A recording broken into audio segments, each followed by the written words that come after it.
या अली, तुम हो और जाने क्या चाहे मन जैसे गानों से नॉर्थ ईस्ट ही नहीं बल्कि पूरे देश के दिलों पर राज करने वाले जुबीन गर्ग, जिनकी 19 सितंबर को सिंगापुर में मौत हुई थी, उस पर हाल ही में एक अपडेट आया है जिसमें यह साफ किया गया कि उनकी मौत के पीछे कोई साजिश नहीं थी।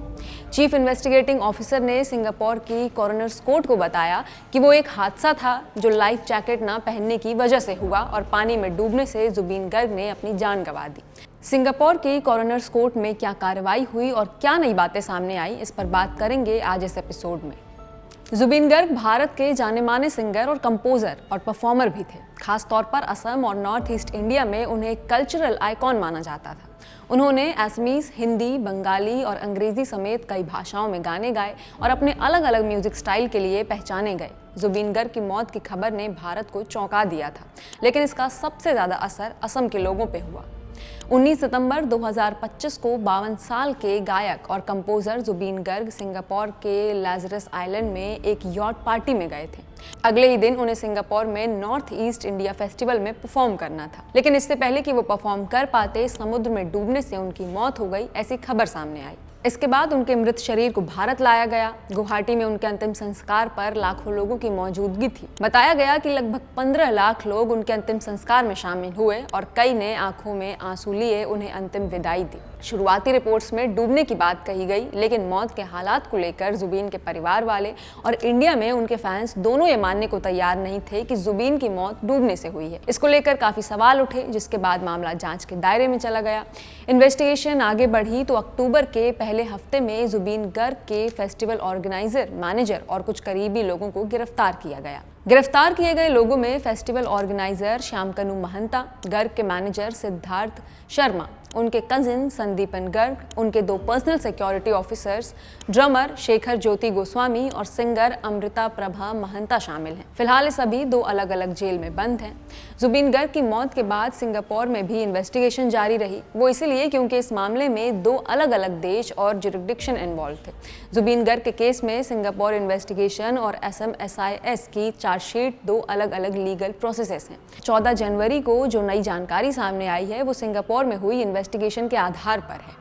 सिंगापुर पुलिस ने बुधवार को सिंगापुर की कॉरोनर्स कोर्ट को उस दिन की पूरी टाइमलाइन के बारे में बताया। पुलिस या कहीं इन्वेस्टिगेशन ऑफिसर्स बताते हैं कि उस दिन शुरुआत में जुबीन गर्ग ने लाइफ जैकेट पहना हुआ था, लेकिन बाद में उन्होंने उसे खुद निकाल दिया। जब क्रू ने उन्हें दूसरा लाइफ जैकेट ऑफर किया तो उन्होंने उसे पहनने से मना कर दिया। जांच अधिकारी के मुताबिक उस समय जुबीन गर्ग शराब के नशे में थे। तैरने के बाद वो वापस यॉट पर आए और लोगों से कहते हुए सुने गए कि वो थक गए हैं। कुछ देर बाद जुबीन गर्ग यॉट से पानी में उतर गए और खुद तैरते हुए वापस आने की कोशिश करने लगे। कई विटनेसेस ने बताया कि तैरते तैरते वो अचानक डूबने लगे और उनका शरीर ढीला पड़ गया। कुछ ही देर में वो बेहोश हो गए। उनका शरीर पानी में तैर रहा था और उनका मुंह पानी में डूब गया। आसपास मौजूद लोगों ने उन्हें तुरंत यॉट पर वापस खींचा और उन्हें CPR दिया गया, लेकिन तमाम कोशिशों के बाद भी उनकी जान नहीं बच पाई।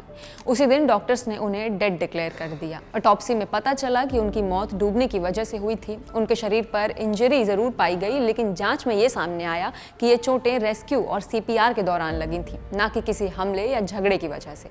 सिंगापुर पुलिस ने आगे बताया कि जुबीन गर्ग की मेडिकल हिस्ट्री पहले से कॉम्प्लिकेटेड थी। उन्हें हाइपरटेंशन यानी हाई BP और एपिलेप्सी यानी मिर्गी की प्रॉब्लम थी। उन्हें आखिरी मिर्गी का दौरा साल 2024 में आया था। इन्वेस्टिगेशन में यह साफ नहीं हो पाया कि जिस दिन यह हादसा हुआ उस दिन जुबीन गर्ग ने एपिलेप्सी की रेगुलर मेडिसिन ली भी थी या नहीं।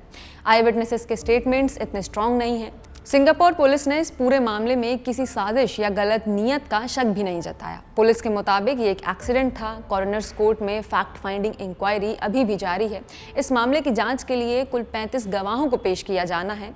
इनमें यॉट पर मौजूद लोग, boat captain, police officers, paramedics और दूसरे लोग शामिल हैं। जांच अधिकारी ने कोर्ट को बताया कि उस यॉट पर गर्ग के साथ लगभग 20 से ज्यादा लोग थे, जिनमें उनके दोस्त और कलीग भी शामिल थे। यॉट पर स्नैक्स, ड्रिंक्स और अल्कोहल सब कुछ मौजूद था। कई विटनेसेस ने यह भी बताया कि उन्होंने गर्ग को शराब पीते हुए देखा। टॉक्सिकोलॉजी एनालिसिस ने भी एक बात रिवील की, वो ये कि गर्ग के ब्लड में अल्कोहल लेवल 333 मिलीग्राम पर 100 ml पाया गया, जो सीवियर इंटॉक्सिकेशन इंटॉक्सिकेशन को दिखाता है। एक्सपर्ट्स के मुताबिक इस लेवल पर इंसान के कोऑर्डिनेशन और रिफ्लेक्सेस बुरी तरह से अफेक्ट हो जाते हैं, यानी शरीर पर कंट्रोल लगभग खत्म हो जाता है। कंपैरिजन के लिए समझिए, सिंगापुर में लीगल अल्कोहल लिमिट सिर्फ 80 mg पर 100 ml है, जबकि गर्ग के खून में जो लेवल पाया गया वो इससे 4 गुना ज्यादा था। इतना ज्यादा नशा पानी में उतरने के लिए बेहद खतरनाक होता है। इंक्वायरी के दौरान एक विटनेस ने जुबीन गर्ग की इरेगुलर स्लीपिंग हैबिट्स के बारे में भी बात की। कोर्ट में कई गवाहों के स्टेटमेंट्स के आधार पर यह साफ कहा गया कि गर्ग के अंदर कोई सुसाइडल टेंडेंसी नहीं थी।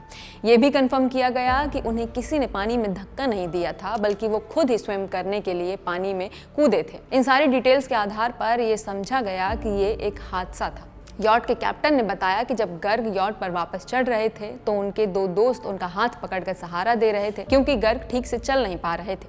कैप्टन ने यह भी दावा किया कि उन्होंने 2 बार सेफ्टी ब्रीफिंग दी थी।